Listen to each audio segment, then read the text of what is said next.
title of this book is 16 Words. It's about William Carlos Williams and his poem, The Red Wheelbarrow, that we're going to be using as a mentor text in our writing workshop this week. This is written by Lisa Rogers and Chuck Groening.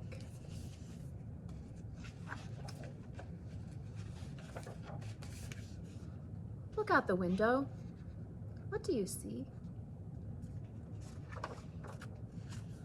If you are Dr. William Carlos Williams, you see a wheelbarrow, a drizzle of rain, chickens scratching in the damp earth.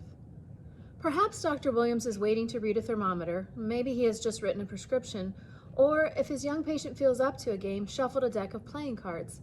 He looks up, looks out, and notices. The wheelbarrow belongs to Mr. Thaddeus Marshall. Dr. Williams is the Marshall's family doctor. Day after day, Mr. Marshall picks up his tools, a watering can, a rake, a trowel. He cares for his garden at 11 Elm Street in Rutherford, New Jersey. Stepping around his chickens, he turns the soil, pulls weeds, harvests greens. He plucks ripe vegetables and carries them to his wheelbarrow. Then he lifts the wheelbarrow's handles and balances it on the single tire. His son Milton shoos the chickens away. And Mr. Marshall pushes his wheelbarrow through the streets of Rutherford.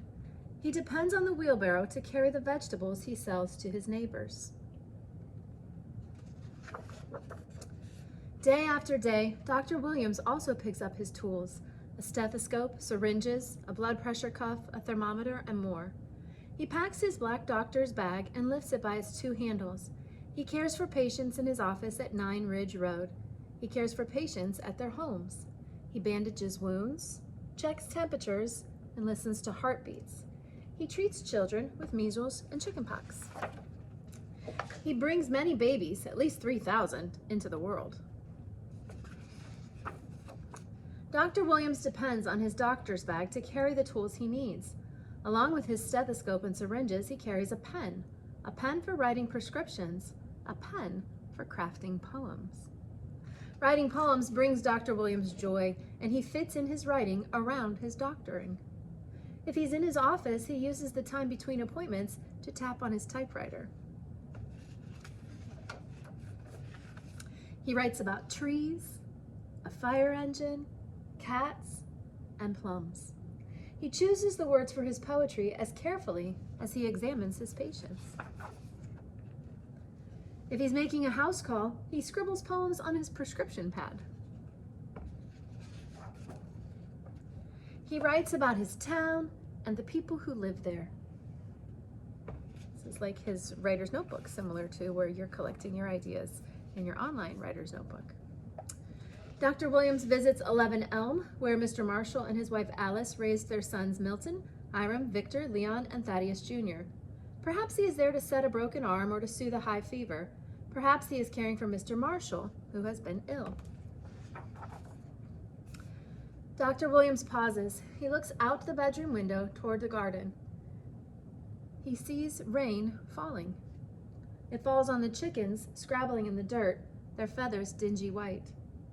It falls on Mr. Marshall's wheelbarrow, red and weathered, sturdy and strong. The rain streaks the window, soaks the garden, drips into the roots of Mr. Marshall's vegetable plants, helping them grow. Dr. Williams grasps his pen. He begins to write. He writes of what he notices, the wheelbarrow, the chickens, the rain, the yard.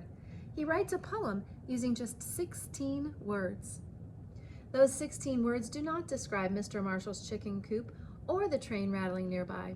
They do not describe Mr. Marshall hefting that wheelbarrow or the aches and pain he suffers from stooping to care for his plants. They do not describe Mr. Marshall's life of work or caring or love, but somehow they say just that. Here's the poem. So much depends upon a red wheelbarrow, glazed with rainwater beside the white chickens. Thaddeus Marshall, there's an author's note here. This means that we're reading narrative nonfiction. Thaddeus Marshall and his wheelbarrow inspired physician and Pulitzer Prize-winning poet William Carlos Williams' most famous and favorite poem, The Red Wheelbarrow, which was published in 1923. Williams saw poetry in his patients' lives. He wrote of Marshall, "I liked that man, and his son Milton almost as much. I suppose my affection for the old man somehow got into the writing." As a young man, Williams had wanted to be an athlete, but he collapsed after a high school race and was found to have a heart condition. He was despondent. Like a bolt out of the blue, his first poem came to him.